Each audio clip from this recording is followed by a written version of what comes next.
Good evening, everyone, and welcome to the SMPTE New York Section 2022 NAB wrap-up. This evening, we will be getting back to doing the wrap-up after a 2-year hiatus because of the lack of an NAB show for the last 2 years. But thankfully, we are now back and back in person in Las Vegas. I would like to take this opportunity to thank our sponsors for their continued support of the SMPTE New York Section. Thank you very much. It's without you, we wouldn't be able to put on productions like this.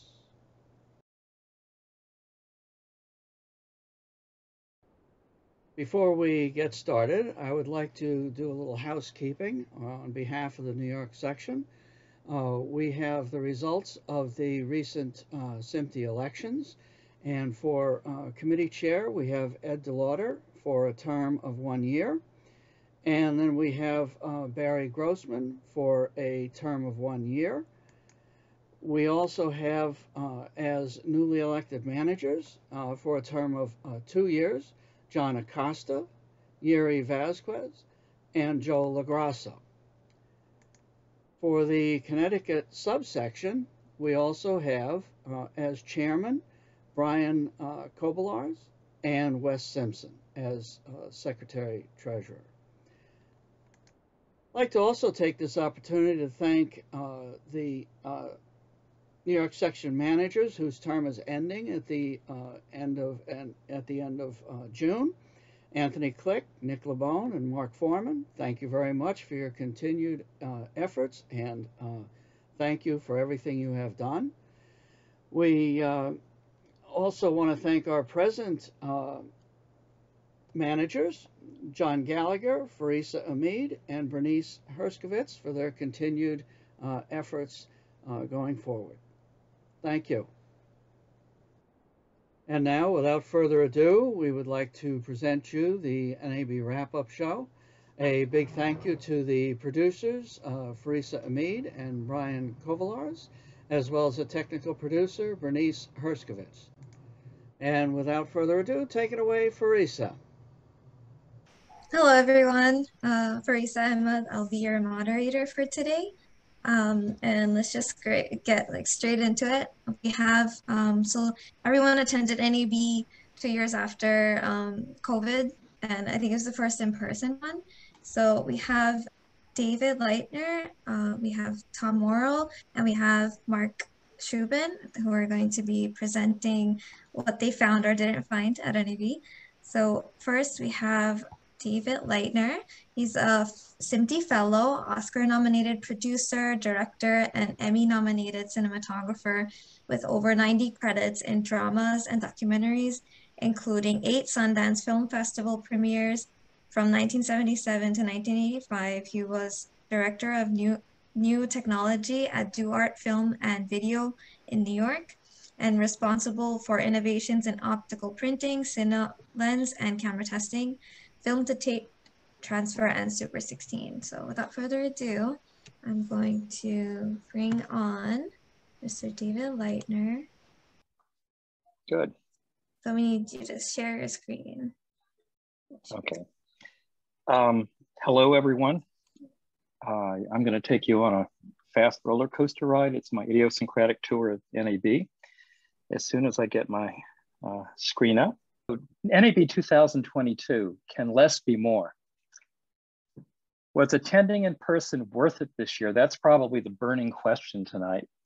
2 answers. The first 2 days, NAB was spread over 5 days. The 5th day was a half day.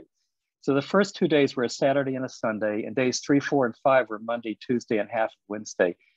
The first 2 days, all I could think of was the thrill is gone. It took until the 3rd day before NAB began to feel like NAB. When you walked into the Central Hall, you see where it says finally live again? Come touch what you couldn't. I mean, that was what drew us all to NAB again after 2 years of not being there. But days 1 and 2, it was like a desert. That's the parking lot out in front of Central Hall. That's the entrance to Central Hall. You wouldn't even know NAB was taking place. On the left is the hall, the new West Hall, where the exhibits were. On the right is the press room, completely empty, as if there's no NAB. At long last, crowds showed up on days 3, 4, and the half day, which is day 5. Now, in comparing the two NABs, the last in-person NAB and this one, you can see that the attendance dropped considerably. You can also see that the number of exhibitors dropped considerably. There were other things missing too, besides attendees. In 2019, I did a presentation on NAB, and these are the people that I listed who didn't show up. In 2022, Abel Cine, thankfully, was back, but Matthews, GoPro, KinoFlow, Autodesk, Panavision, Sigma, Hive, I mean, BenQ, Nikon, missing in action. Codex was in a Renaissance hospitality suite, which is a way of saying they rented a motel room and didn't pay the fee for the booth. Cook Optics, ditto. JVC, ditto. Ingenue, couldn't find them. They were at the BandPro booth, but they were kind of hidden because BandPro's taken over distribution. Also missing were favorite people like Jeff Boyle, who's known to the cinematography community. He founded the Cinematographers Mail List. He passed away before NAB, and Larry Thorpe, who retired, who's very happily retired, I can report. Now, as a pandemic recedes, there's still concern. The word super spreader just chills everyone who's aware of what a soup you're in when you attend a mass event like this. And I must say, where virtually no one was wearing a mask. So there was on-site COVID testing. I must say, I never saw one person using it, but it was there. At the Namaste food booth, love that name, you could see that cash now has become a disease vector. That was new. I'd never seen that before. And I saw that in various places. Of course, it was going to be a super spreader, but I'd like to think it was a super spreader of collegiality, old friendships, new gear, and also innovative ideas. That was the reason I went. And as of day 3, that's what I got out of it. Now, at the very beginning, there was a ribbon cutting, and the ribbon cutting was for the new West Hall, which I'll show you a picture of in a second. The old South Hall, for those of you who have attended NAB in the past, it was deserted. It was abandoned. It's kind of sad. Those of you who remember how many miles we walked up and down those huge halls, because there's an upper and a lower floor. The new West Hall on the left looks spectacular, very modern, very futuristic. The lobby looks futuristic with a gigantic video sign. Huge halls with enormous, ceiling heights, and even a food court. That's the new West Hall. This is what the West Hall looked like when it was full of people. Now, the West Hall on the outside, I don't know who the architect was, but it's quite a striking piece of architecture. But there's something at the end of the West Hall which was quite remarkable this year, and it was the loop. What is the loop? Some of you may know, some of you may not. So Elon Musk carved a tunnel under the convention center. It comes out on one side of the new West Hall, and it comes out on the far side of the old South Hall. And through that tunnel runs Teslas. They're considered to be pods. You're getting into an electric pod and shooting through this tunnel. This is what it looks like as you're entering. And let's say we got into the Tesla pod at the far end of West Hall. So now we're heading back to Central Hall. You go through a weird tunnel, kind of like out of a dream or a nightmare. You start to come out into an opening. There are multicolored lights, which change about every 20 seconds because, lighting designers go crazy with the RGB lighting we have now.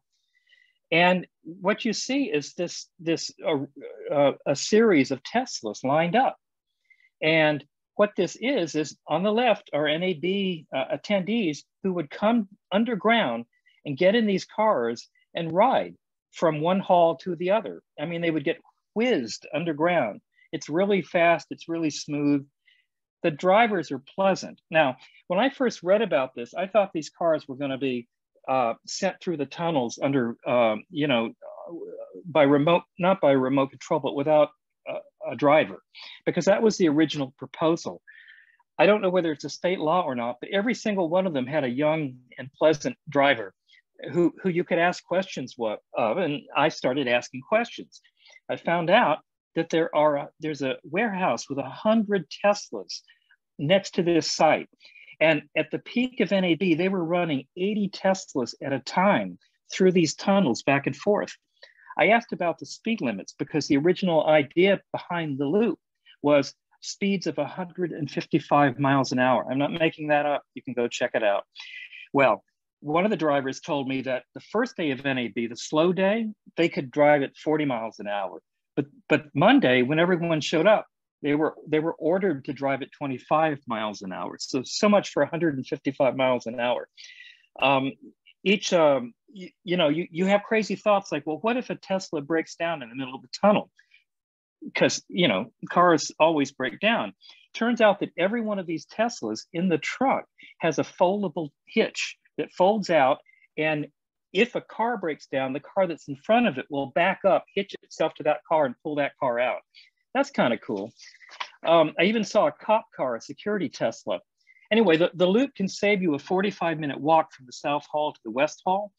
And in case you think this is just showcasing another one of Elon Musk's gimmicks, they're actually extending this thing.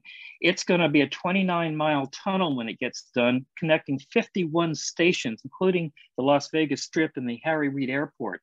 So it's really quite an impressive piece of engineering. Getting back to NAB above ground, through the years, I've commented about the national zones where different countries or regions get together and sponsor booths. And this year, there were still some, you know, the French, Korean, Belgium. Neumann put their home city on their sign. But all the others were gone. The Chinese, the wonderful Chinese area where, you know, engineers and from China, lighting designers, grip equipment designers, all of those people used to come and show off what they were working on, completely gone, vanished. Now, there was an internationalist flavor to this NAB because of the war going on in Eastern Europe. And it's to NAB's credit that they put up those posters to indicate their support. Of all people, Sony usually doesn't take sides with anybody over anything. Sony even put out the word that they were supporting the cause of the Ukrainian cause. Individual booth owners also acknowledged that we're not living in a peaceful world right now. On that first Sunday, I went around and attended Saturday and Sunday, those first 2 days that were dead in the water. I attended press conferences. I always go as a member of the press. So does Mark Schubin, so does Mark Foreman. It gets us in and out of these events, and we're also aware of them. So on Saturday, I attended the SMPTE press conference, in which it was announced that David Grindle would be the new executive director. So we wish him well. He happens to be from the same neck of the wood as I. He's from probably within 100 miles. He's from the mountains of North Georgia. I'm from Southeast Tennessee. I found out that the first opera he ever saw was in an opera house that my father was on the board of. So we're related. Anyway, all the best to David Grindle. Panasonic's press conference was very interesting. If you look at this image, you'll see that there's nobody at the booth. Now I'm going to go backwards for a second. See this image of the SMPTE press conference? Now look at the Panasonic. It's the same image. I didn't bother to take a picture. I just photoshopped out David Grindle. Why? Because we sat there, about 25 of us, for almost a half an hour waiting for Panasonic to show up, and they never did. They ghosted us. Panasonic ghosted us. And a lot of senior correspondents, journalists in there, we're all looking at each other. And in all the years we've been at NAB, nothing like this has ever happened. So of course, I consider this important. I go over to the Panasonic booth. I want to find out what's going on. Now, if you've been to NAB before, you know that Panasonic occupies this huge area that you're looking at right now, except that this booth was about a third the size. That seems to mean something. You know what else was missing from the Panasonic booth? There's no Vericam, there's no EVA1, there's no digital cinema camera at all. Instead, there's a forest of Lumix cameras, which are marketed by the consumer division. Here's another view, a bunch of Lumix cameras. And there were some PTZ cams, pan tilt zoom cams, kind of motorized. You know, it's the new way to get rid of an operator. Who needs an operator when you can robotize the lens and the camera? So on the right, that's a typical kind of, you know, on an automated track PTZ camera. On the left is a PTZ camera that has an additional skill. It has face recognition. Now I'm sitting in front of this laptop. That camera is filming me as I move. It's following me. It's not just keeping me in focus, it's following me around. A little creepy. Over at Sony, they didn't have much by the way of camera news. They introduced the Venice 2, looks just like the Venice 1. The only way you can tell the difference is the 8K that's in the corner. It does have some improvements. They now have an interchangeable sensor block. You can switch between 6K and a 8.6K sensor. It has internal OCNX, which is their name for RAW recording. That's built in now. You don't have to buy that $7,000 external 4K RAW sensor that everyone complained about. Other than that, not much other camera news. I will tell you that some of the camera manufacturers are going to make announcements at Cinegear in Los Angeles in June, and they deliberately held off making those announcements. I think maybe is an indication that they see their market is Cinegear, perhaps less so NAB. Things are changing. Now, I always make fun of these ridiculous camera rigs. You see the guy on the right, he's got one of those Lumixes. That thing is so tiny, if you can't handhold it, you can put it on a stabilizer. Why do you need all that superstructure? But there was one camera support vehicle that was very cool. This was built by a guy from Madrid, Spain. His brother's one of the leading cinematographers in Spain. Basically, it's a drone with wheels. You can put a fairly rigged out heavy camera on this thing. This is how you drive it. You sit in that chair and you look at that curved screen and you play around with the steering wheel that has a lot of controls on it. I think he told me it could go up to like 70 miles an hour if I got that right. I don't know if I'd want to put a camera on something like that could go that fast. You might lose control, but anyway, this is the guy on the right who built it. This is a prototype. It's brilliantly assembled. This is an example on the left of some vibration damping. Very nice. Media, anything new in media. LaCie came out. They love to put their drives in these orange rubber coverings. Very recognizable as LaCie. Now, this was interesting. On the left is a Blackmagic design camera. And as far as I know, only Blackmagic can output a video signal through USB-C. But that's what you've got here. It's USB-C out into a SSD that's inside of that rubber coating. This is over at SanDisk. This looks like a run-of-the-mill G-Tech box, except if you look at this label, up to 40 terabytes in that one box, 40 terabytes. The first hard drive I ever bought was 20 megabytes. So, I mean, I'm impressed. This is a little G drive SSD, 4 terabytes. This is something kind of interesting. Those of us who keep buying different media as the media evolves from one year to the next, you know, a new kind of card comes online, or we've got this accumulation of different card readers, different docks for different drives. Well, this box from SanDisk is meant to solve that, because each of these slots is, as you can see, modular on the right. You can pull them out when a new type of SD card comes out or whatever. You don't have to buy the whole dock. Now, here's this person's holding that module in their hand. Capture to cloud. Atomos was showing you see me over there in that Ninja 5, that little display on top of that Olympus camera. Okay, that's me in front of the camera. Now that's me several yards away. and don't try to figure out how I got the shot when I was standing in front of the camera. In back of that Ninja is a new module that has a bunch of antennas coming out of it. And it's exactly what you suspect it is. It's frame IO, camera to camera. It works.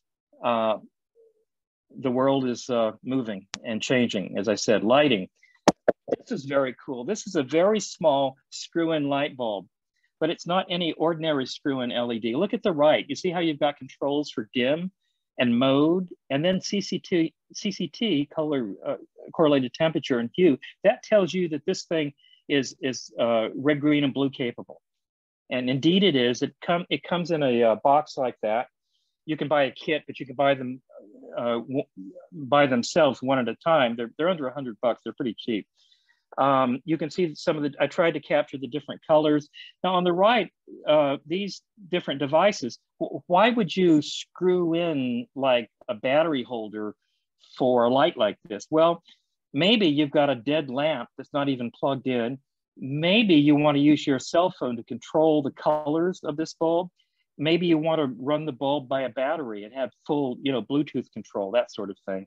That's what these accessories are for. One of the accessories has a magnet on the bottom, so you can stick this bulb, with its Edison socket. You can stick it anywhere you want. Over on the right is it's a brilliant way of light attenuation. When you put these bulbs in a lampshade, what often happens is too much light comes out of the top of the lampshade. And if the ceiling's too close or it spreads in a way that is unattractive, you can't do anything about it. Well, this solves that. This little plasticky thing goes on with a rubber suction cup on top of the bulb. It doesn't get hot, so it doesn't matter.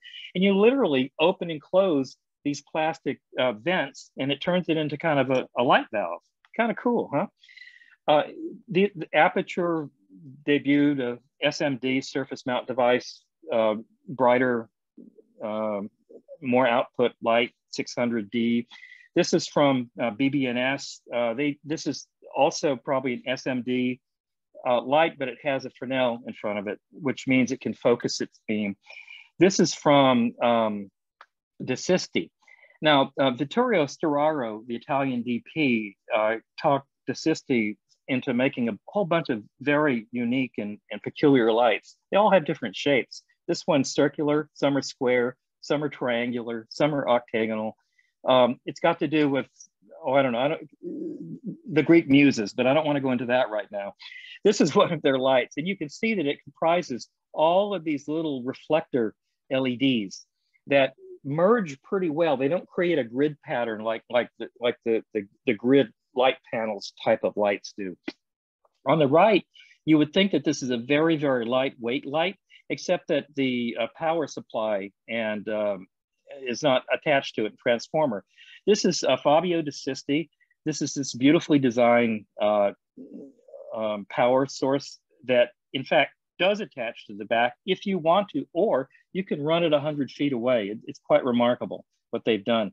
Also at DeSisti, this is a reflector that's not a typical spherical reflector. It's meant for this sort of purpose. If you use this reflector properly, it will fill across a flat wall very evenly, instead of filling with a hot spot on top and then trailing off towards the bottom. I thought that was unique. From Prolic, we have a powerful light that outputs red, green, and blue in any color you can possibly imagine, called the Orion 676. Mitch Gross, who many of us in SMPTE New York know, is now the representative for that company. The old scamp behind him, you might recognize as Dito Weigert of Dito Lights. And that's because these two companies have just joined to put out the thing on the left, which is a prototype, but it's going to be a Dito light that has the light engine from Prolic in it. So it'll be a Dito light that has full color capability, which is very cool. Lightstar was all about these colored lights. And this is an example of what they do. On the left is when they're full up, but I had to close the aperture to get these images on the right, so you can just see the kind of hues that are possible. I don't know why, but it was a thing this year that people were putting their lights in aquarium tanks to try to drown them. And go figure, I guess they'll be good in the rain. There was also, there increasingly is these broad uses of this sort of lighting technology. And this was an example, this huge overhead, you know, which could conceivably take the place eventually of space lights. Now, virtual production, I don't have much to say about that. Tom's going to get into that. This is the ARRI virtual production stage. I just want to say that the camera setup is friggin' complicated. I just want people to appreciate, you know, you don't get something for nothing. You enter into this more complicated technological realm, you're going to have to bone up on everything that's attached to that camera. Displays, interesting stuff. What hath Ridley Scott and micro LEDs wrought? And what I mean by that is, if you've seen Blade Runner, of course, everybody remembers the sides of buildings covered with giant video screens. Well, if you were in Las Vegas on the Strip, you saw the sides of buildings covered with giant video screens, like, you know, companies like Taylor here. And you can see that they can wrap these LEDs around anything. Now, these are micro LED displays. They're surface mount devices, just like those lights that I showed you a few minutes ago. The LEDs are actually on the surface. They're really, micro LED, which I'm going to explain a little bit more about just a second, is popping up everywhere. On the left is a sphere that's being constructed right off the Strip in Las Vegas. And I was told that they're going to put these micro LED panels, they're going to impanel the entire interior of this thing, if you can even imagine that. So you'd have a 360-degree video experience. I mean, it's Las Vegas. They do stuff like that. On the right is a different idea. This is for shooting what they call e-capture. Basically, this is like going into a virtual production space, only it's a wraparound 3D virtual production space in which the screens, you know, go over your head 360 degrees. So all this stuff is kind of breaking ground. It's all kind of exciting.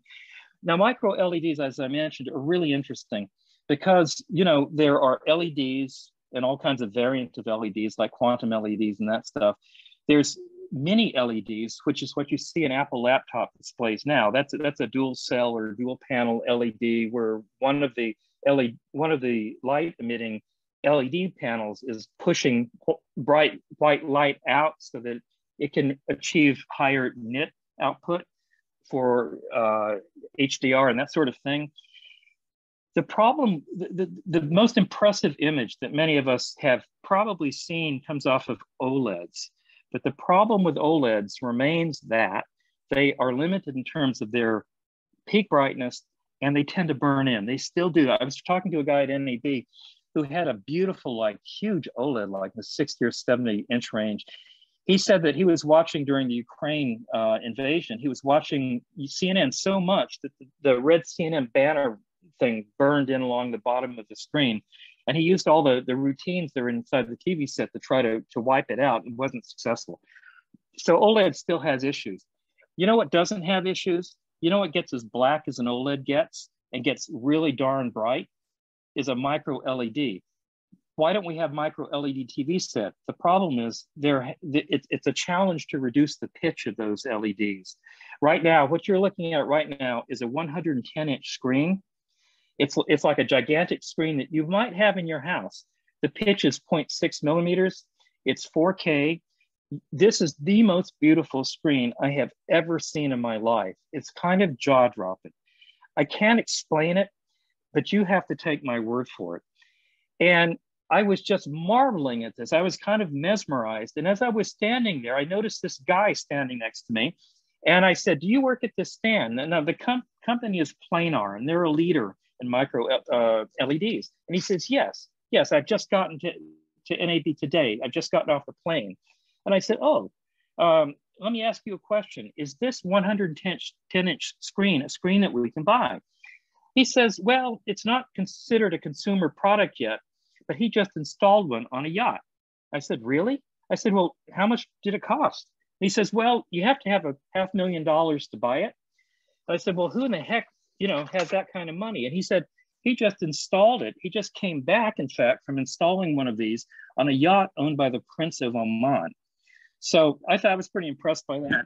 He said it's 100% P3. It's not daylight bright, but it's about 600 nits on average output. It can hit 1500 nits peak. I asked him where it was made, and he said either in their factory in China, or they have another factory, luckily, that's in Slovakia, right at the border of Ukraine. So I said, well, good luck with that. In any case, he said that a 0.3 millimeter pitch is coming out soon. It could either create a half-size screen, or it could permit an 8K screen at 110 inches across. Now, around the corner was a planar LCD screen, which is their top of the line LCD screen. And I went around the corner and watched that for a while. And then I went back and forth between the two. And I've got to tell you, after you've seen the micro LED screen, the planar LCD screen looks faded. It's not subtle. And that wasn't their intention. That's not what they're trying to demonstrate here. Now, part of the problem, and I think we all understand this, we all know the CIE chart. This represents the human visual system, its sensitivity to the spectrum. This is how much color we're able to see. And everyone here knows that the inner rectangle is 709, the rectangle in the middle, the rectangle in the middle, how am I getting this wrong? The inner one is 709, the solid line is P3, and the outer one is Rec 2020. But even with Rec 2020, and the only device I know that can output anything close to Rec 2020 is an RGB laser projector. Even with that, look at all that green area to the left and all that blue and cyan area that's just not available. So here we are, we have HDR, we've tackled the issue of expanding the tonal scale. You know, we have higher frame rates. We've got greater resolution with 8K than ever before. What's the next horizon? What's the next challenge? And I suspect it's going to be trying to enlarge the gamut that can be both captured and displayed. So towards that end, I went to a talk on the weekend. A guy named Gary Feather, he's been out of Baylor University. He's working on something called 6P color. What he wants to do is add up to 6 primaries instead of a red, green, and blue emitter, red, green, and blue, and he's starting with cyan. So if you look at this CIE chart here, with his single cyan emitter, he can achieve this much more of the spectrum in terms of display. This is what he claims. And here you can see his emitter. It has a red, green, blue, and cyan little surface mount thing there. There you go. So that he's trying to do this. Now, I started asking, I went over to Futures Park because I wanted to see his demonstration of this. And I wanted to ask him some more questions about it. Futures Park, if you don't know, is the area where demonstrations are held of future technologies. For instance, various technologies that enable ATSC 3.0, that kind of thing. When I got there, a press conference was starting. And for a moment, I thought I was like in a Russian Orthodox church. I didn't know who this guy was. It's just a funny picture, sorry. This was the 6P demonstration. It turns out that what they were showing is a screen that's very much like what would be on the side of a building. It's obviously, you can even see the pixel pitch here over Zoom. Now, Gary Feather showed me something. He said, I want you to try to photograph. I'm turning on all 4 pixels, red, green, and blue, and cyan. It's now giving us a wider spectral output, which we can see by eye. And he says, I want you to photograph this with your cell phone camera because you're not going to be able to see those additional pixels. I did so. And I have to say that the lovely Sony sensor in my iPhone, in fact, did see the additional pixels, which it says 4 primary colors. That doesn't undercut what Gary was trying to demonstrate. And I think that that's the next horizon for display. That's just my opinion. While I was there at Futures Park, I looked at the dynamic resolution encoding for ATSC 3.0. What is that? Well, on the left here, you can see 1080p being encoded at a 9 megabits per second. It's kind of, you know, low bit rate, but it's adequate for 1080p using HEVC, H.264. Now, on the right, I think I've got that right. Is it 265 now? But anyway, on the right, there's the dynamic resolution encoding. Now, what even is that? What that is on the fly, as you're encoding the video, on the right is 4K, by the way. 4K, on the left is 1080p. It's the same 9 megabits per second. How they achieve that is on the fly. If there's part of an image where there's a lot of motion and a lot of stuff is kind of challenging to encode, on the fly, the codec can switch to 1080p and then switch seamlessly back into 4K, and you can't see it because the eye doesn't pick that up.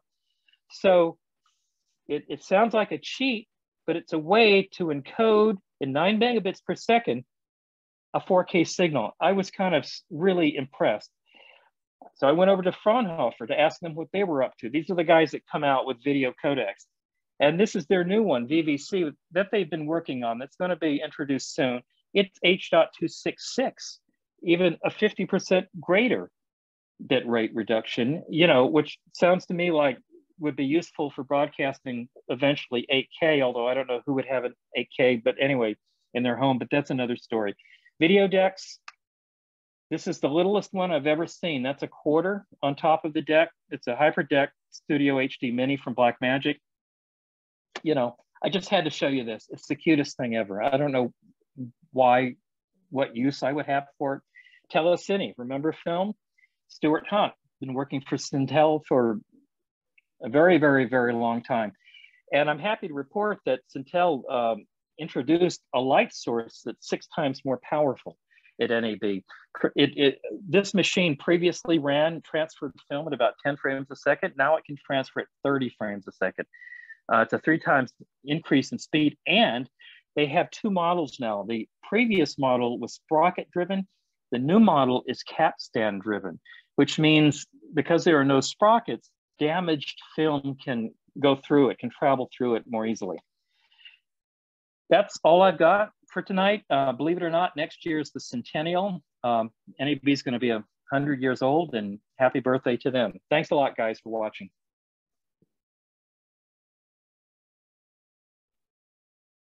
So Tom Mauro is a media technologist and sales executive who has over his career been a systems engineer, front of house engineer, DIT, producer, sales manager for international media manufacturers. He won a technical Emmy with Dolby in 2012 for the introduction of a revolutionary reference display for the feature film and television episodic finishing market. Tom is currently consulting on several projects, including including an international sports league and volumetric stage technology. Yes. Okay. All right. Thanks, everyone. And thank you, David, for the spirited discussion. That was great. So I'm going to be discussing virtual production technology and what we saw at NAB. While the technology isn't new, it's evolved really rapidly in the last few years based on, partly due to the pandemic with the new safety protocols, both on live sets and out in the field, and also partly because of the thirst for content that the viewers have that the suppliers are trying to keep up with, and we just need to keep producing more and more content more quickly, but without reducing the quality of what we're doing.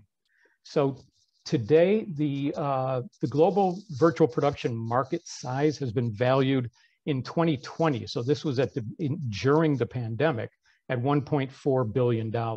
And that's expected to grow at over 16% compound annual growth rate between 2021 and 2028. And that's already on target from 2021 based on the numbers preliminary numbers that are out. So the benefits, what are the benefits of switching to virtual set technology from green screen and doing it live? Well, first of all, the productions can no longer be produced the way they were. We can't have the number of people. We haven't been able to have the number of people in the studio working on the crew as we've had in the past. We can't do craft services the way we did. We can't do anything the way we did pre-COVID. So we needed to come up with something new, and the technology, again, was already there and has been used going back to multiple productions over the last many years.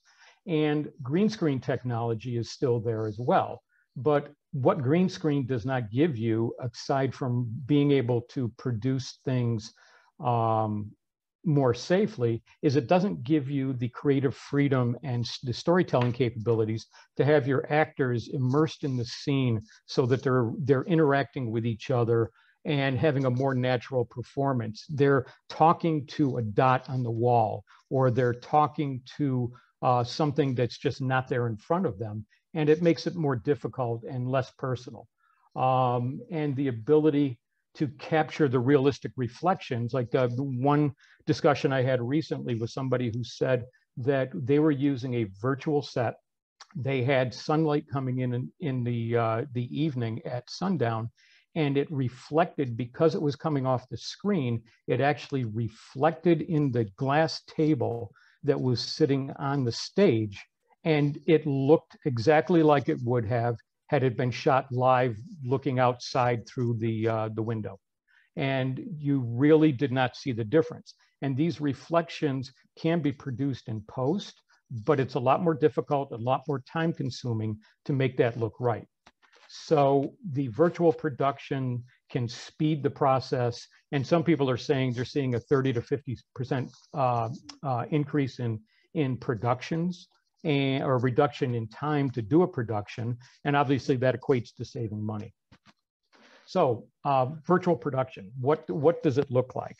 The picture at the bottom is what was outside the central hall, and it was a view technology screen behind the motorcycle that was put up with a Mark Roberts robot, and the camera was able to stretch from side to side around the motorcycle, and riders were shot on the motorcycle with effects, and they were able to see what they looked like. Now, that's a small virtual set. When you get to the larger systems, now you're looking at wraparound. The picture in the upper left-hand corner is a 270-degree stage with a full ceiling on top of it. When you look at the right side, you've got the LED ceiling and the wraparound wall, but you also have an LED floor. And the floor is monitors that are showing what the floor of the outdoor set that you're working with, or an indoor set, what it actually is, and you can see it, and you get, again, the reflections and the immediacy of working in a production that is as real as it can be without being there. So when you walked into the central hall, one of the first things you saw was this giant 100-foot wide, 20-foot tall virtual stage that was set up by a company called View Studios, who are based out of Tampa, Florida. And I've been working with them on some things over the last couple of months, and they were brought in by NAB to build this virtual set wall for the Inspiration Zone. This is where all the keynote presentations were done during the show. And I have to say, this was one of the craziest things I've ever seen done live at NAB, where they had this large a set put together. And these folks had 3 different setups: the motorcycle out in the lobby, and another stage that they built elsewhere that was smaller. But View has started building out what they say is going to be the largest virtual production network in North America. And right now they have stages they've built. The first one was in Tampa. The second one was in Orlando. They just finished building out Nashville. And just literally a couple of days before NAB, they built their stage in Las Vegas and had a party there on Monday night. And they're working on several other cities around the country as well. So these are some guys that need to be watched. Their booth in this area was busy every time I walked by them. So virtual screens. They're not virtual. They are a series of a whole bunch of small monitors, generally 12, 16, 22 inches, somewhere in that line, that are all bolted together, built on a frame, and wired together. Generally, they're daisy chained through the monitors. You have a feed coming from a processor that I'll show you in a bit. and they're daisy chained through a line of monitors. Then each one of those is addressable, and they set up the screens and make the monitors all match across the entire line. And that's sometimes in the hundreds of monitors, generally in the hundreds of monitors. Pixel resolutions on these displays generally range from 0.6 millimeters, which is what the planar monitors have, up to 2.6 for the walls themselves. And then they get larger spacing on the pixels when you get to the floors and the ceilings, because it's not necessary. You're looking for light as opposed to actually shooting against that, that monitor. And Planar had some really, like David said, some really interesting things that they were doing in their booth. And they were in a number of places around the floor as well, showing off their technology. And you know, they've come a long way from the days of building monitors for AV systems. Another interesting company is Aoto. They're a Chinese manufacturer who's been part of the Chinese film business for many years. They're just now starting to break into markets outside of China, and they actually have displays not in our end of the business, but at JFK Airport and Times Square. You will see them, their displays in multiple different areas. And Turner Studios, and I'm not sure if that's the new one up here or if it's down in Atlanta, but Turner is using their monitors for one of their virtual sets for broadcast. This year they launched the two different monitor series. One of them, the RM series, is for the XR virtual walls, and that's a 1.56 millimeter to a 2.31 millimeter. That are for different applications, different distances when shooting with the cameras. And they also, and this is what's shown, is the rugged IF series, which is 2.6 millimeters to 6.25. But what you get with this is a die-cast frame that you can literally drive a car across when you build the frame right. And it's pretty impressive to see these things in operation. And no display technology would be complete without talking about Sony. Now, they had some new additions to their ZRD line of monitors, the display panels of the B series that are in micro LEDs, as David explained before from the Planar booth. They're 12 and 15 inches in a 16 by 9 format, which is kind of unusual. And if you, let me see if I can find my pointer here. If you look here, this is the a 16 by 9 panel, and they bolt together the same way as the other units do, but these are one of the few that are in a 16 by 9 format. Generally, and this is another one of the Sony panels, generally this is the type of display you're finding is more square. The Sonys all run from their own proprietary controller that allows you to control up to 64 devices, panels, in the 12-inch size or 100 in the 15-inch size. And this controller is a 1.5 RU frame. Why it's a 1.5 RU when we have standard rack units in broadcast, I'm not sure, but that's what they decided on. Is the controller that only works with their panels.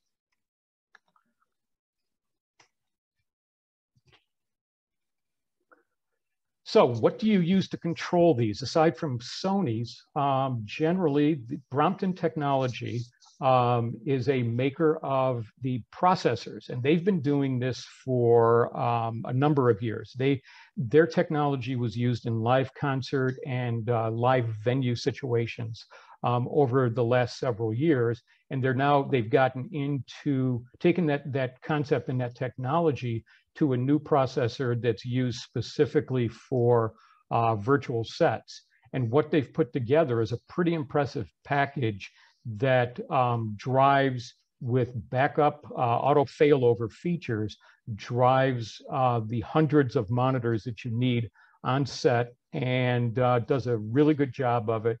and they go together very easily. And these are run pretty much by RJ45 connectors out to the panels, and 10 gig capabilities built into it. So you're getting 10 output channels from the basically what we would call a splitter in broadcast, that are each a 1 gig feed going out to the monitor wall that are fed by the SX40 that is a 10 gig. And it incorporates the MOSIS star tracker system, which if you look at the star tracker, there are a couple of ways they can do it. And in Tessera, they have built into the processing the ability to drop stars into the LED panels so that they're invisible to the human eye, but the cameras can pick them up. And if you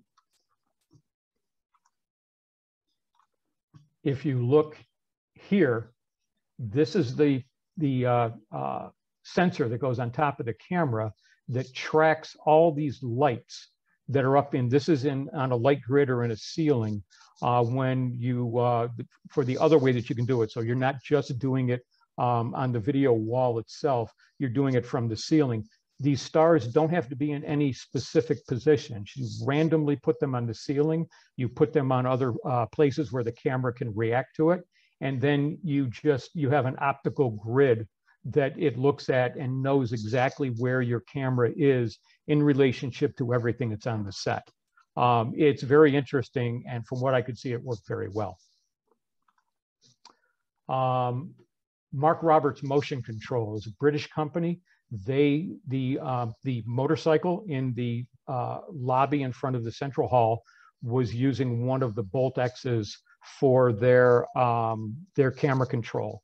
And the Bolt X gives you the ability to have a horizontal camera reach of over 10 feet, and it rotates on center around the center pod so that you literally can have a 20-foot radius that you have for camera control, and it can travel vertically up to 15 feet and does it very, very quickly. I mean, literally instantaneous moves of the camera that you probably wouldn't be using that all that much in practical use, but it allows you to get the controllers and the graphic systems to all get timed, and everything works in conjunction with everything else and works seamlessly to make sure that you've got everything where it needs to be. So they then use a control system called Flare that can control 500 axes of motion, and you can control it remotely over the internet. So your person who is operating this device, this Bolt X, does not even need to be in the same state that you're working in, giving credence to, again, remote productions and being able to do things from wherever you happen to be. This is great for whether you're the operator who is doing this manually or setting it up, or whether you have service problems, you have an issue that needs to be taken care of from the factory, and from England, they can dial into your system, and while you're on set, help you with settings and setups. And that controls not only the arm, but it also takes the lens settings, automates everything in the lens and the camera, and stores that into metadata so that it's repeatable. And if you need to go back in and do the shoot again, or want to start with a similar layout and modify your settings for, if you're working on an episodic, you might do the same thing every show, which could be days, weeks, or months away from each other. You go in and load the settings back up again, and you're right there. And now we move to ARRI, which is interesting because people know ARRI as being a camera and lighting systems standard for over 100 years. I believe they started in 1917, if I'm not mistaken. And so what does this picture of a virtual set monitor wall have to do with ARRI?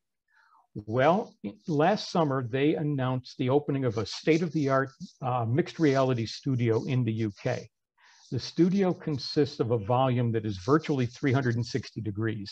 And if you look here, this and back in the back here are two movable panels that can be positioned anywhere you want. You see this one is on wheels. They're both on wheels. You can see the wheels here. These panels can be moved to do whatever you need. And this array, 98.5 feet by 16 feet for this piece, 59 by 13.8 here. And the ceiling, which is another panel, you can't really make it out on here, is 31 by 31 feet. So now you have the ability to set this up with virtually 360 degrees of a live set going on and shoot any angles and anywhere you need it to be.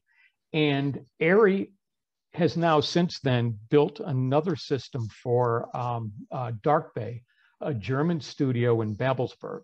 And they are now putting together their systems integration group, the ARRI Solutions Group, that's going to start building systems around the world. And I think that's a very interesting concept for them. And they're also building their new headquarters on the East Coast that's going into Queens, just across the river from Manhattan. And their rental studio, their rental shop, and demo facility is all going to be over there sometime in the next few months.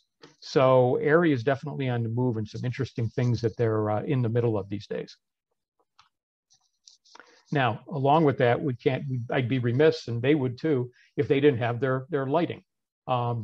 So the lighting system is now, and the cameras are all brought together in their integrated software solution for workflow integration.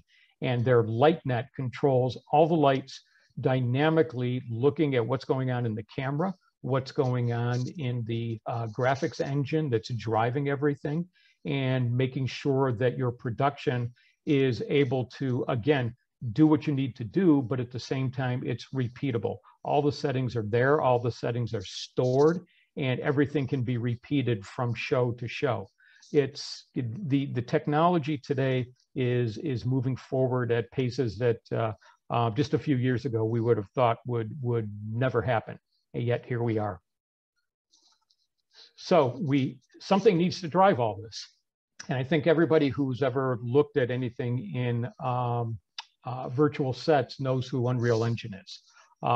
They have taken their technology to the next level as well, and they are the driving force behind a lot of the technology that makes this all work.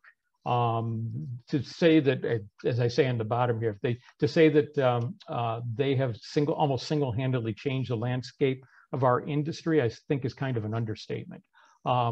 Everybody that I've talked to for either wanting to build a virtual set or wanting to work in virtual set design is either using or planning to use Unreal. So they kind of have gotten themselves a position in the market that is pretty much a lock. And this is their basic workflow structure, that from the treatment, the script, the initial concept through the entire process. And it's not a closed loop. It's open to going back and repeating it, doing things over and over again, making changes. And it's not just working in virtual sets, but it's also putting the post and the visual effects together for the final edits and putting the final project together. So it's very interesting what Unreal is doing. And some of the things that they were showing at NAB, the capabilities that they have for how to build the sets is just amazing. I mean, I came back and downloaded a copy of the software just because I'm going to try it out. I'm not a creative person. I'm a technical person, but I'm going to teach myself how to do some Unreal programming. And the cool thing is that you can download the software for free. You don't start paying for it until you actually use it. And I think there's like $1 million threshold on your project before you have to start paying for it. And I might be wrong there. That was something that I was told, and I haven't seen that in print. But if that's the case, that's even more awesome that that's what they're doing. So Disguise works with Unreal Engine along with a bunch of other companies. And what they do is you break your screens into multiple pieces. So you have the ceiling is one piece. The multiple spots on the main screen are another output. And you take the pieces of your video, of your background, and you break them up and put them together live on screen so that you can then vary the pieces of it without changing everything. And they use what they call their process is cluster rendering to put the clusters of all these pieces together and then feed it out from there. And again, some very interesting technology. You're breaking down the pieces of the set into smaller bite-sized pieces to be able to make it easier to do and more efficient. Now, local shooting versus virtual stage. This I copied, and I don't have this courtesy of Quite Brilliant or the Snowfall co-EP, so I'm going to give them credit for doing this. I found this to be very interesting, except for the fact that when I looked at this the first time, I didn't catch it, but their numbers are not even close. The numbers are wrong, but you get the drift of what they're trying to say, that the shooting on location versus shooting in virtual, not only for the cost of the locations and the travel and the spaces and the crew accommodations and all the other things that you need to include, now you're able to quantify saving money and how they go about justifying what they're doing. And you look at these numbers, $49,000 in savings on the Snowfall show per episode in season 5. That's amazing. $490,000 savings on a 10-episode season. And again, I'm not sure which of these numbers are the right numbers, but just in general, even being close, that's quite a savings. And if you look at the tons of CO2 emitted per hour for virtual against location, wow, that's a lot. That's a huge offset cost savings. And from what I understand, this is something that you can trade those credits on the production credits that you get in the different states. California is doing it. New York is supposed to be doing it, but I haven't confirmed that yet. I've had some discussions with people in the New York Film Office, and I'm waiting to get that clarified. But this is something that we need to pay attention to. Our industry really is not good. We don't have a good track record when it comes to being environmentally responsible. This is something that can change that completely. And I hope that this is something that the big players take a look at and start understanding. So putting all these pieces together is a Wild West show of production. It's same thing that's happened in the industry for pretty much as long as I've been in it, which is a long time. So what we need to do and what SMPTE is doing is we've put together, and I'll say we because I'm part of the SMPTE Board of Governors, but I was not part of putting the RIS together. The Rapid Industry Solutions Group inside of SMPTE, our first project is an on-set virtual production project. And what this is doing is looking at all of the pieces that go into virtual production and bringing together a mix of subject matter experts from all of the companies, the manufacturers, the end users at the studios and the distribution companies, and the technologists who are out there putting all these pieces together. And we're identifying the issues and the pain points of where things are in the operations today. And we're going to document the issues and address these to the standards community. We are not going to write a standard coming out of the RIS group. But what we'll do is take the workflow processes, the camera metadata, and the necessary information, put it through the file formats and the color science, and bring all of the pieces together with the inclusion of the different people that are involved in the industry, in this part of the industry, and come up with a plan on how to make this all work long term. And to date, this has been going on for just about a year. We started this in August of last year. And at this point, these are the companies that are involved. Everybody from Epic Games, Blackmagic, Airy, and people you wouldn't think that would be involved with this. And at the same time, even educational facilities like Whistling Wood in India and RIT in upstate New York. And so that is the group that's looking to make sure that we stay on track with where the technology is and where it needs to go, and make sure everybody has a voice in how to make sure that this moves forward properly and everybody has an easier time of making their projects work. And in closing, that's SMPTE. Thank you very much. Back to you, Farisa. So everybody knows Mark Schubin. He doesn't need an introduction, but anyway, I'd like to say that he's a SMPTE Life Fellow. He has Emmy. He has an Emmy. And the most important thing about this meeting is that he has not missed an NAB show since 1972. So it's going to be exciting to see what he has. I got a sneak peek. I'm sure you're going to love it. So we can have Mark share his screen. Okay, my colleagues talked about what they saw at the show, and I'm going to be a little bit different. I'm going to talk largely about what I didn't see at the show. Oops, I need to capture this. Okay, first thing I didn't see, water coolers. They've taken them away and they've just put in water fountains. I guess that was a cost-saving issue. I don't think it was a COVID-related thing. This is the new NAB word for 2022, experiential. And there were these experiential zones all around the show. And what an experiential zone seems to be is a place where you can experience people talking. What I did see again, much joy.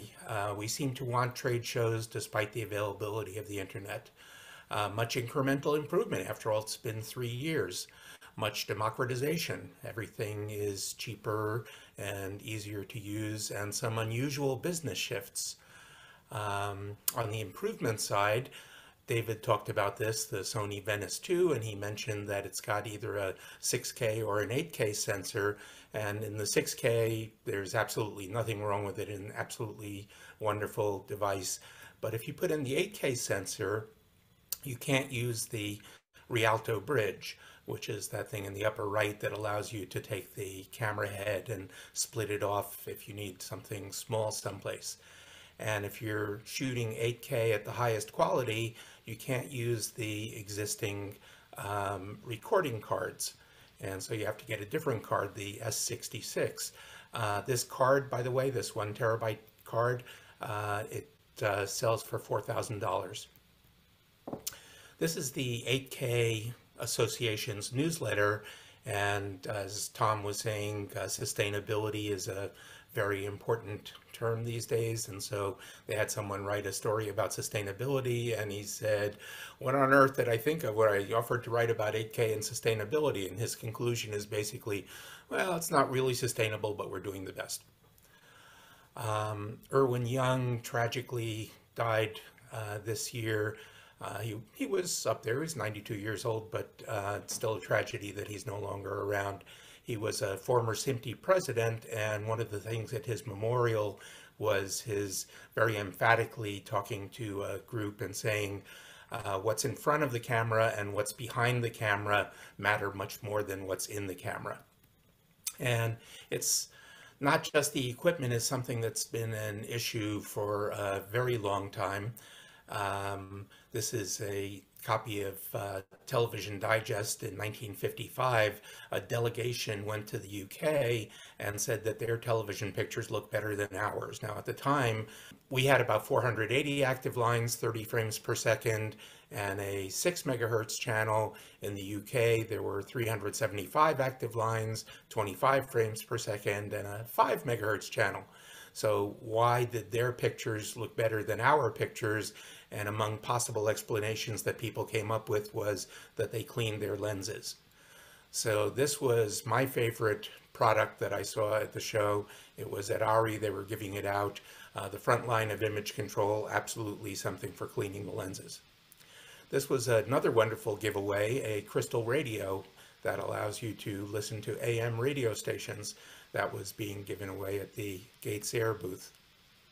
Here is the democratization, and you can see this is a full-page ad in the New York Times for the Blackmagic design switcher, and it's not just the New York Times, among other publications, National Geographic. So this is not TV technology, this is regular press. This is among the unusual business places or business shifts. ARI has a new group called ARI Solutions, and they do engineering. You want somebody to design a news studio for you, ARI will do that, and they will do all the engineering. This is Lavo, who you may know as a company that made audio consoles. Now they're in the business of signal processing for digital signals. They do SDI to IP conversion and so on. Same thing with Riedel. You may know them as an intercom company. They're doing processing where they're converting SDI and IP and many other things. Blackmagic, their big thing this year was the cloud. So they had all of these people on giant posters around the show saying, oh, I'm doing the color in New York, oh, I'm doing the editing in Los Angeles, and they're all collaborating. This is Atomos, their new Shogun Connect, which is part of the camera to cloud group from Frame.io. But unfortunately, the old Shogun 7, which it replaces, gave you the capability of recording 4 cameras at once. The new one can only deal with 1 camera at a time. This is DJI, who you may know as a drone company, and they're actually also a wireless mic company. But oops, they weren't there. Neither was Avid. Avid was probably the largest exhibitor that was not at the show. David spoke to you about other exhibitors that were not there. So let me talk for a moment about the 5 fields of motion imaging as I see them. Acquisition, which is cameras, microphones, and the like. Storage, processing, delivery, and presentation, which would be displays and speakers and headphones and things like that. So acquisition, back at NAB in 2013, Eric Fossum talked about a concept he had of having what he called a quanta image sensor. And if you don't know who Eric Fossum is, he's the person who basically invented the CMOS imager.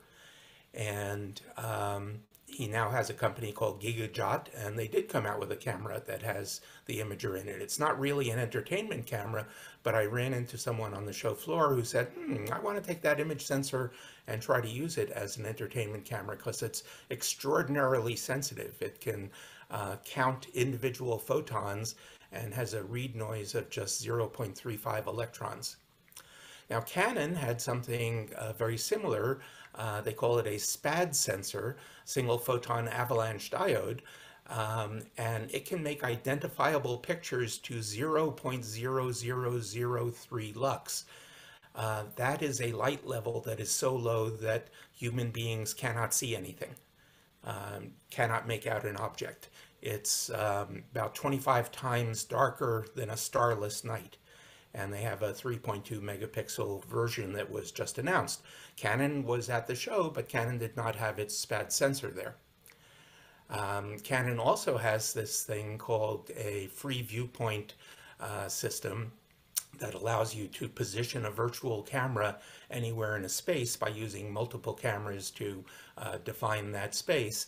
And this was used on the NBA All-Star game. There are 2 arenas in the US that are equipped for it, and also a volumetric studio in Kawasaki in Japan that's equipped for it. They did have a meeting room where they would discuss this and show some things, but there was nothing in the booth. But back at NAB in 2012 at the Futures Park, as David was talking about before, there was this European group called Project Fine, and they talked about having a free viewpoint camera.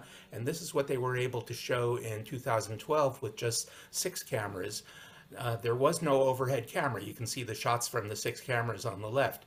And that was enough to define the 3D space so they could zoom in, position the camera in any direction. That was NAB in 2012. And by the way, you get much better pictures if you go to the link. Another thing from Canon, they had something called AMLOS, which is Activate My Line of Sight.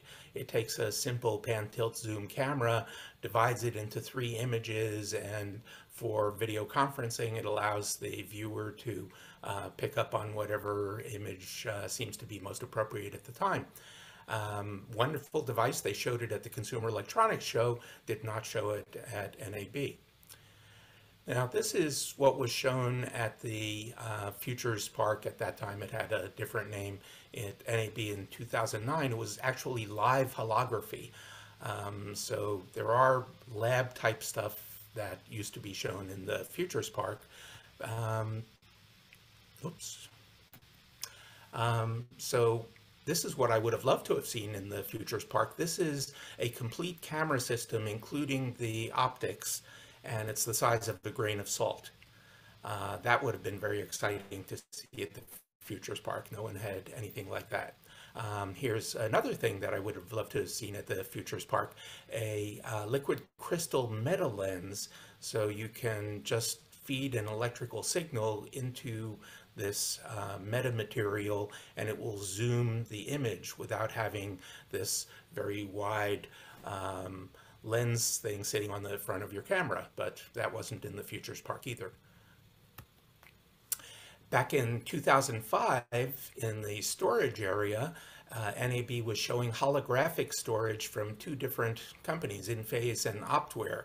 So at NAB 2022, David talked about some of the storage systems that were out there, but they're basically things that we've seen before, just maybe a little bit more compact, a little bit larger. 40 terabytes is terrific, but not something like synthetic DNA-based data storage.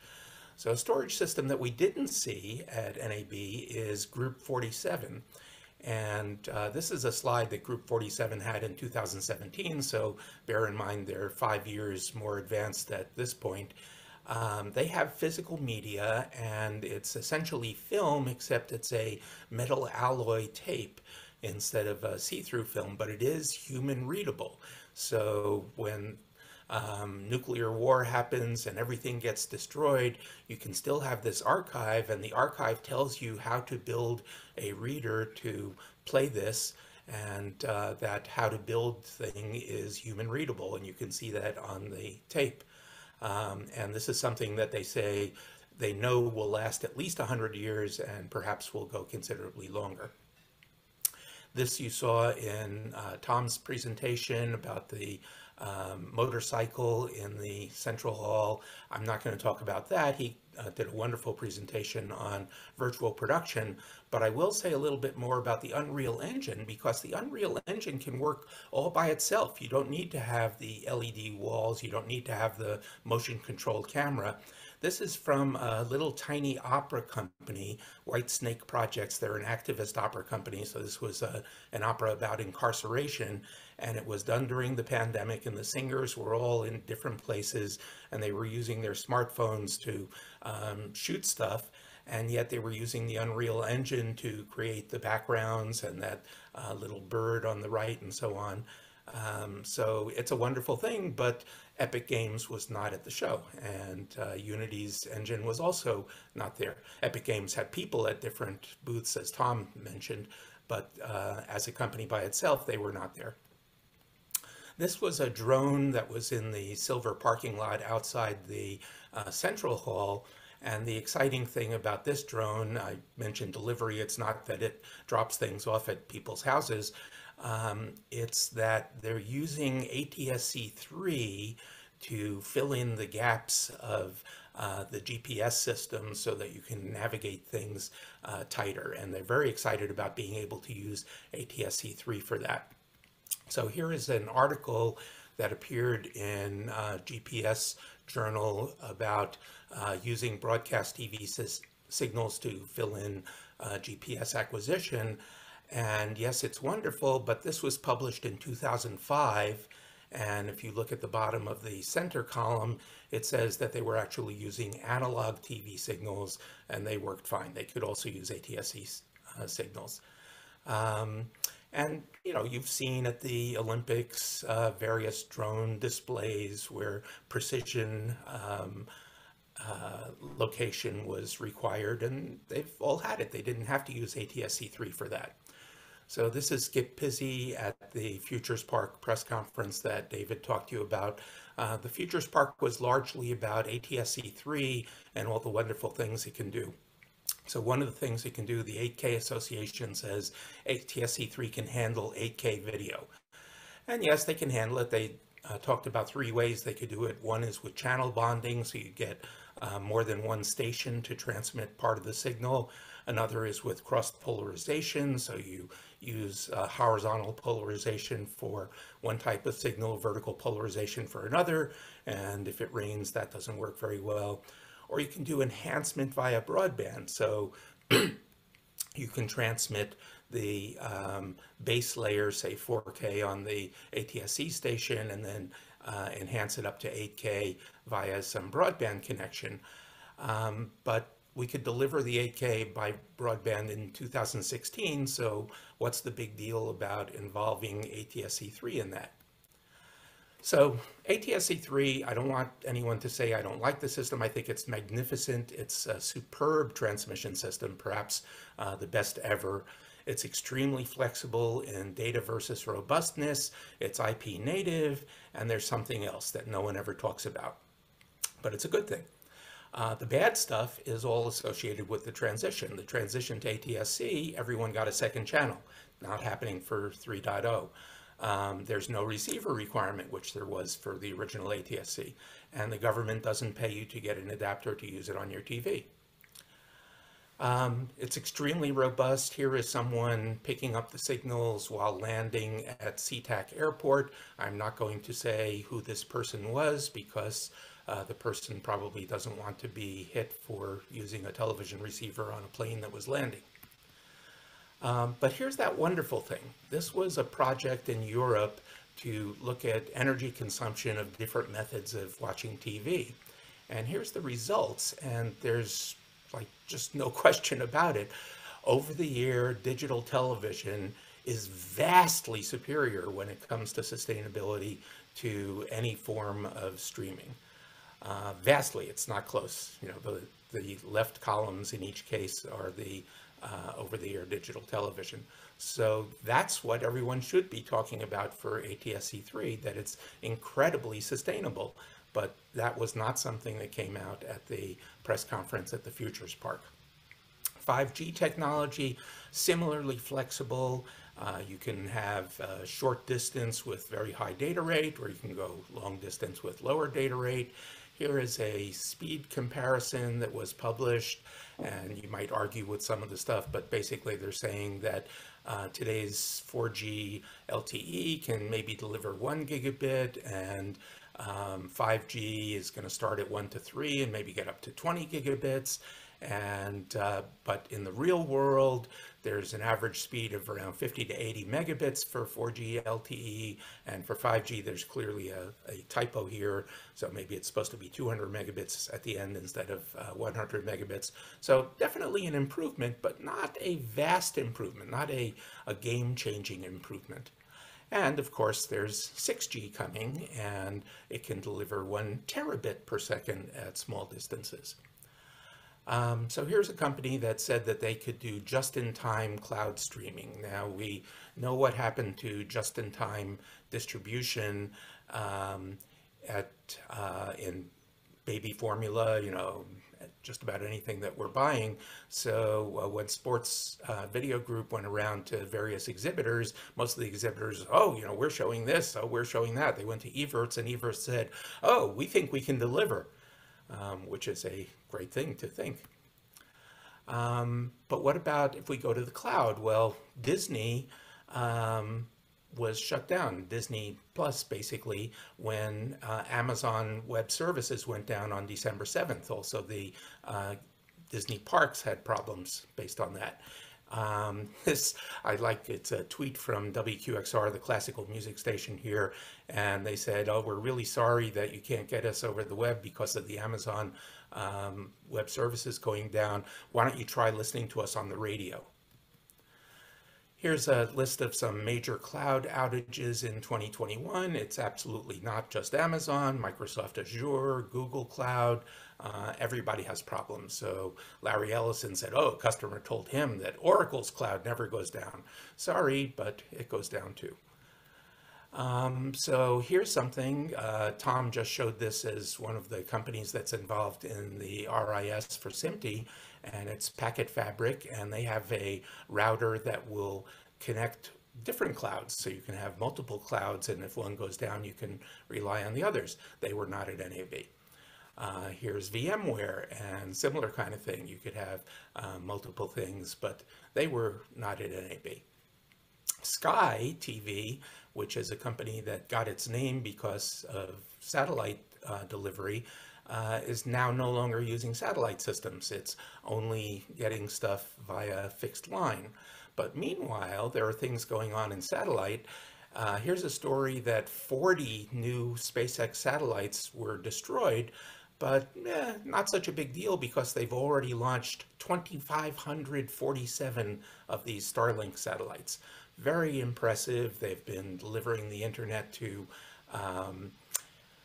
Ukraine, and they were able to thwart efforts to shut them down, which Viasat was not able to do at the beginning of the war. They hope to be at more than 4,400 satellites in Generation 1, and then Generation 2 will be about 30,000 satellites, but they're not the only game in town, and so these are other people who have petitioned the FCC for their satellites, and that's another 38,000 more satellites. So we're talking 68,000 satellites with just those people. But wait a second, here's a Canadian startup, Kepler, and they want by themselves 115,000 satellites. But that might seem like a lot. I'll get to that in a moment. Here's a webinar that was done by Northern Sky Research on these mega constellation low Earth orbit satellites. And they were analyzing the Generation 1 Starlink, and the break-even price that they came up with was it should be $33 per usable megabit per second per month. And at that rate, I would think that maybe Starlink is losing money on every customer that they have. But again, Kepler, 115,000 satellites. Oh, the Rwanda Space Agency, they want to have 327,000 satellites. So we're talking about 500,000 satellites that are going to be added. To date, we've launched maybe 8,000, something like that, total since 1957 with Sputnik. And there's debris out there. There's currently more than 36,000 pieces of debris that are at least 10 centimeters. And one of those cracked a window on the International Space Station. Let's get into the presentation area. One big question, what is going to replace the Sony X300? Everybody liked the Sony X300 as the master monitor. Well, a lot of people think that the Samsung QD OLED is a way of replacing it. The burn-in that David was talking about is less of an issue for them. Tremendous color range. So this seems like it would be something exciting, and it was shown in an off-the-floor area at CES, but to the best of my knowledge, it was not shown anywhere at NAB. This you saw from David before, the big problem of not having the cyans. That's Corey Carbonara from Baylor and 6P Color. And they did a lot better at this show than they did at the HPA Tech Retreat because the TSA people thought they might be carrying drugs, and so they ripped apart their display before the HPA Tech Retreat. But when you saw pictures from NASA that were showing some low beaches and water next to it with the incredible turquoises and aquas, it's really impressive. So like David, I wish them absolutely the best, and I think that would be very exciting, but I do have to point out that they are not the first. A company called Genoa Color Technologies started in 2000, and in 2006 there were these pictures that were taken at a trade show, and you can see the difference in the socks that the cameras are pointing out. They were acquired by Samsung in 2007, and again, Samsung was not at NAB. David and I seem to have the same taste in chameleons, and so we both shot the same thing at Planar, and he told you all about this. But one thing he didn't mention was you really had to walk up to this, almost like walking up to your TV set to be able to see any of the pictures. But what about audio? TV is just radio with pictures. So here's MIT news, and they came up with a paper-thin loudspeaker, and they can turn any rigid surface into a high-quality audio source. So that would have been nice to have at the Futures Park, but they weren't there either. And last, let me just point out that some things will not necessarily get into our homes. This was a leakable TV that can create flavor samples so you can taste what's being shown. I don't think that's going to take off. Again, a PDF of these slides is already available at bit.ly/SMPTENY22. And just a quick shout out, I'm going to be doing a presentation for the Washington, D.C. SMPTE section next Thursday at 7 p.m. and you're welcome to attend that too. Thanks very much. Awesome. Thank you, Mark. So now we'll have Sam Gove. He is in volumetrics and he attended NAB for the first time this year. So I'd like to invite him to come on and tell us about his experience. Sam, we can hear you, but we can't see you. Hello. I'm not sure. There you go. I'll start my video. Hey. Awesome. Hey. How you doing? Good, good. So yeah, this was my first NAB. I had heard a lot of things about it previously, many years. I had been to Cine Gear, I think in 2018 or 2019, which was really nice, but I had a gig that day, so I could only be there for a couple hours. So I had often heard that, oh, maybe NAB had kind of become like the drone show and a little bit focused on late and great technologies, maybe of questionable quality. And that this year, because of the long gap in time, that perhaps wheat had been separated from the chaff, so to speak. And from my point of view, that seemed to be really true. Most of the time that I spent in our booth, we were in the ProPsych booth, which was kind of like adjacent to Adobe and Blackmagic, and it was like kind of highlighting their green screen, but they needed something to put on the green screen. So we're kind of an integration company. So we're using a star tracker, a MOSIS star tracker. We flipped ours upside down because the ceiling is very high there, and I didn't want to get on that ladder. I was very afraid to do that. I felt like I would die. So we put ours on the ground, flipped our star tracker under upside down, and we had it on a crane, like a small, I think it was a cartoni crane or something like that. And it actually worked great. We were able to make a little map off of that and use the green screen and Ultimat trackers, hardware, keyers into just regular, consumer grade, 3080 and 3090 machines to create our virtual backdrop.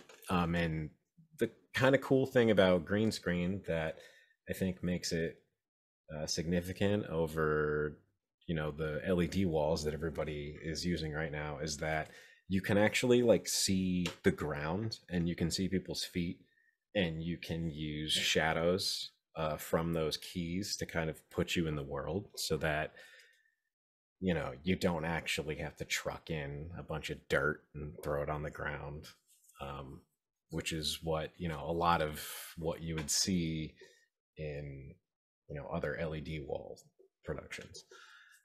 So I was kind of blown away because the types of people that would come up and interact with us were already very knowledgeable, and that was something we were kind of expecting. Oh. Did something happen? Yeah, I have a question for you, Sam. Sure. This was your first NAB, so Yeah. what was your overall impression of the show? Being that you.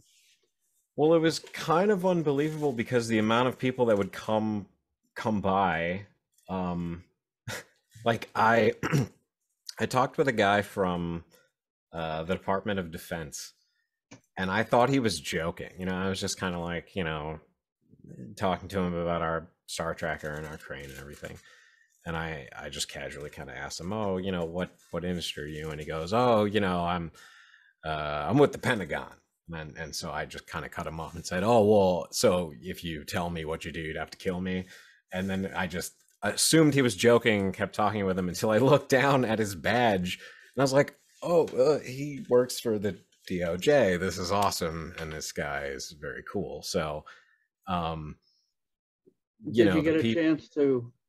Yeah, did you get a chance to get around to other booths and investigate the rest of the show? So I was able to run around quickly and kind of escape. ARRI had some really cool presentations about like you said before, they're very complicated camera systems, and most importantly, all of their data streams in and out to their virtual sets.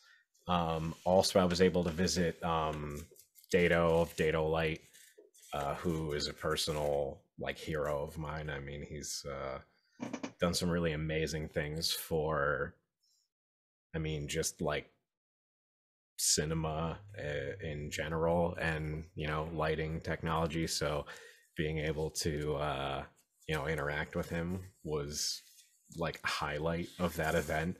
And I think that's something that you can really get from NAB, is you can get personal, up close time.